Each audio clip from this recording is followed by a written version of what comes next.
Здравствуйте, уважаемые товарищи! Сегодня мы продолжаем цикл наших передач о героическом эпосе кыргызского народа Манасе. В предыдущих передачах я рассказывал вам о том, что мною на основе варианта Сагынбая Оразбакова написан пятитомный роман в прозе «Манас» на кыргызском языке. Вот он перед вашими глазами. Я эту книгу затем перевел на русский язык, и сейчас оба этих варианта выставил для продажи на своем интернет-сайте epos-manas.com. Кто хочет, может приобрести там мои романы. Зачем я сейчас с целью дальнейшей популяризации эпоса «Манас» работаю над второй частью данной трилогии «Семитеем». Мною написан первый том данной книги, сейчас идет работа над вторым томом. Кроме этого, чтобы еще дальше распространить эпос «Манас», я веду свои вот эти видеопередачи на двух языках, на кыргызском и на русском. Мои видеоролики на русском языке сопровождаются субтитрами на 112 языках мира. И это означает, что теперь каждый житель планеты Земля может знакомиться с эпосом «Манас» на своем родном языке или на языке наиболее понятном ему. Поэтому у меня к вам просьба сообщить об этих видеороликах своим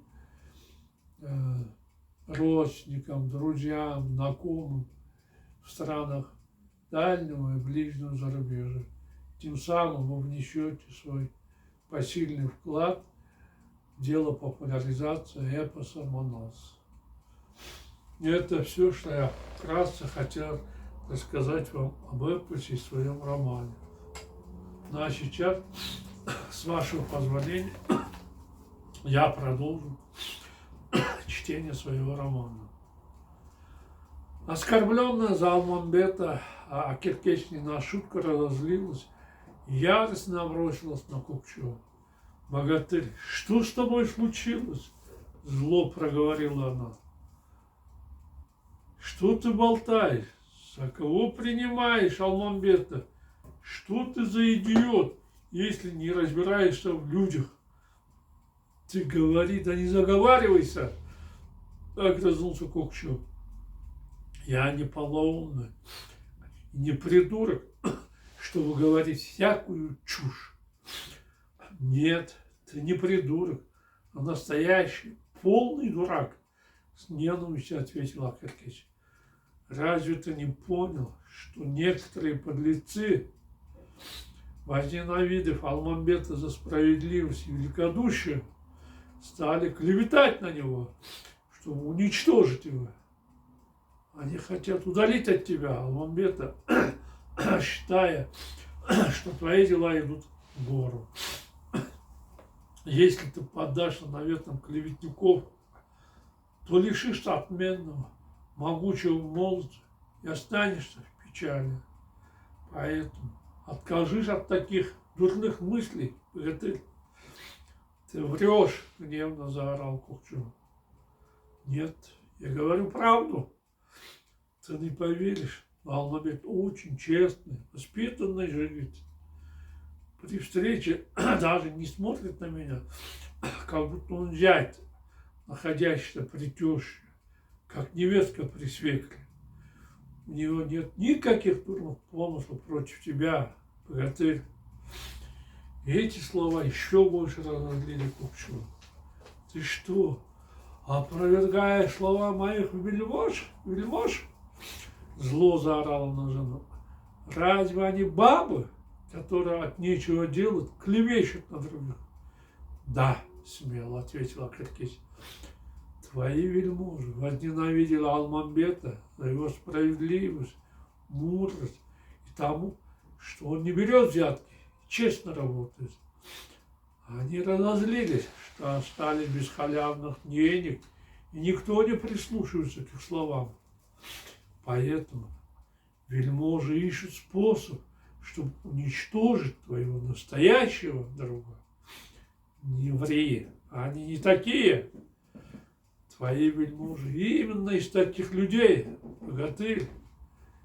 Понимая этого, ты льешь воду на мельницу тех, кто старается убить Алмамбета, который до сих пор всегда был тебе надежный, опорой и помог разбогатеть казахам. Не зная, как его извести, они взяли в свои ряды твою младшую жену Удайбек. Я давно слышала, что они собираются привести ее к тебе в качестве свидетеля своих клеветнических измышлений. Что за вздор болтает Акеркеч, стал вынул Кучер. Она возводит напраслину на людей. Как мои вельможи могут пойти на такую подлость? Они не подонки, подлецы, чтобы обвинять ни в чем не повинного человека. Ты посмотри на хитрость моей бабы. Мало того, что она не признает свою вину, так еще клевещет на младшую жену. Нет, Акеркеч, а как бы ты ни притворялась, я не вступлю на твою дорожку, не стану тебя защищать. Я не верю ни единому твоему слову, сердито проговорил Кучер. Если не веришь, на то воля твоя, устало ответила Акеркеч. Если считаешь меня обманщицей, уважь мою единственную просьбу. Какую? Не бери грех на душу, убив невинного человека. Убей меня, а не Алмамбета. Не трогай его. Если я сдохну, умрет одна баба. От этого никто не обеднеет. Но не ввергай народ в печаль. Что? Не трогай Алмамбета.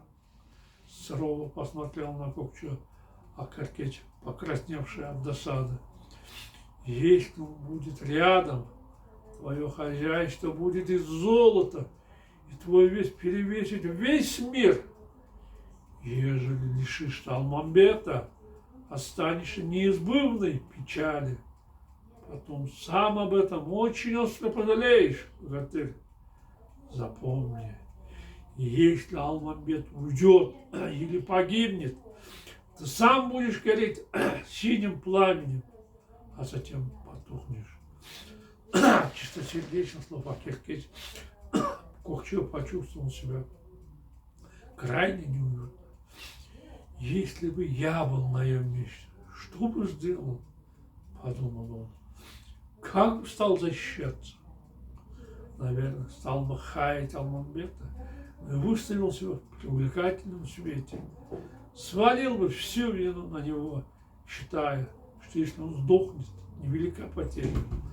Но жена поступила наоборот и яростно защищает Алмамбета. Ишь ты, что она говорит? Убей меня, но не Алмамбета. Возможно, мой друг действительно невиновен. В таком случае нельзя его трогать. Тяжело вздохнув, Кукчу хмуро посмотрел на Акеркеч, которая молча дожидалась его ответа. Что делать? Растерянно подумал хан. Кому поверить? Жене или вельможам? Кукчу застыл на месте, не зная, что предпринять. Акеркеч без слов поняла, в каком он находится положении. Ну что, богатырь, теперь до твоих куриных мозгов дошла горькая правда? Горестно подумал он. Я же говорила, что Алмамбет ни в чем не виноват. Мы с ним всего лишь друзья, и у нас нет никаких грязных помыслов. А ты поверен сплетням и стараешься уничтожить своего самого близкого приближенного. Если ты так поступишь, тебе же будет хуже. Поэтому, богатырь, не спеши, не совершай необдуманных действий. Никогда нельзя поддаваться эмоциям. Увидев, что Кукчо стоит молча, будто набрав рот воды, а Керкеч снова обратилась к мужу. Богатырь, будь мудрым, справедливым, сказала она.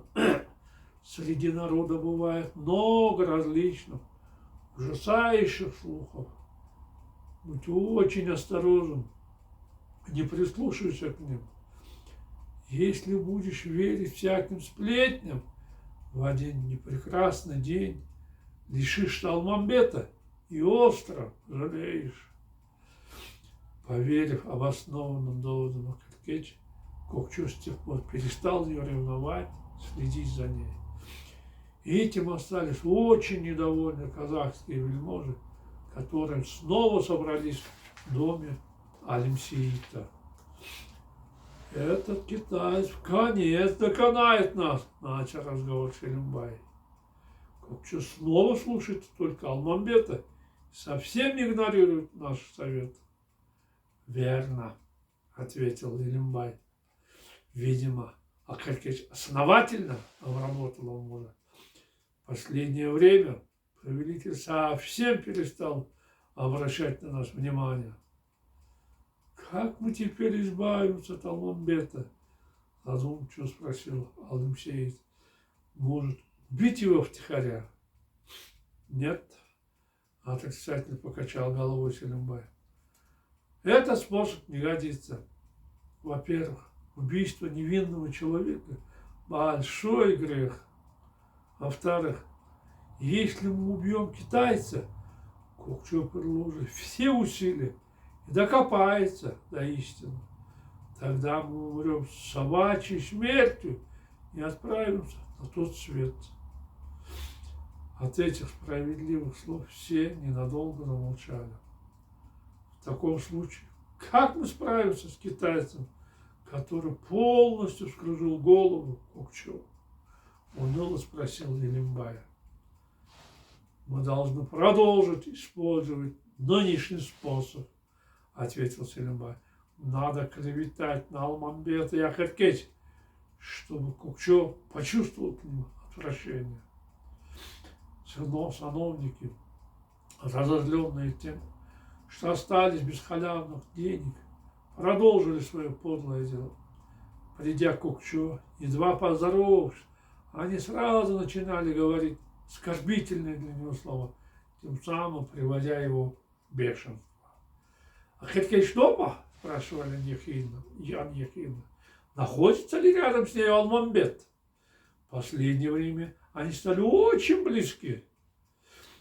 Это чрезвычайно задевало Кукчо, так что в конце концов у него снова испортилось настроение. Почему я не прислушаюсь к словам своих родственников, подумал он. Почему не принимая против китайца никаких мер? Поверив Керкеч, что мне надо делать, чтобы не погибнуть в печали от рук беглого раба? Кукчо, лежавший без сна в доме Будайбек, тихо встал с места, накинул на плечи синий халат. Стараясь никого не разбудить, он вышел на улицу. Стояла полночь. Все вокруг было окутано тишиной. На небе сияли звезды, а полная луна ярко освещала все вокруг. Отдувшего с гор легкого ветерка Кукчо поднялось настроение. Он как будто избавился от мучивших его мыслей. Надо собрать всех родственников и проверить слухи об Алмамбете, решил хан. Если выяснится, что китаец виновен, я сразу зарежу его, закопаю в землю. Ну вот, уважаемые товарищи, наше время подошло к концу. Я прощаюсь с вами. До свидания. До новых встреч.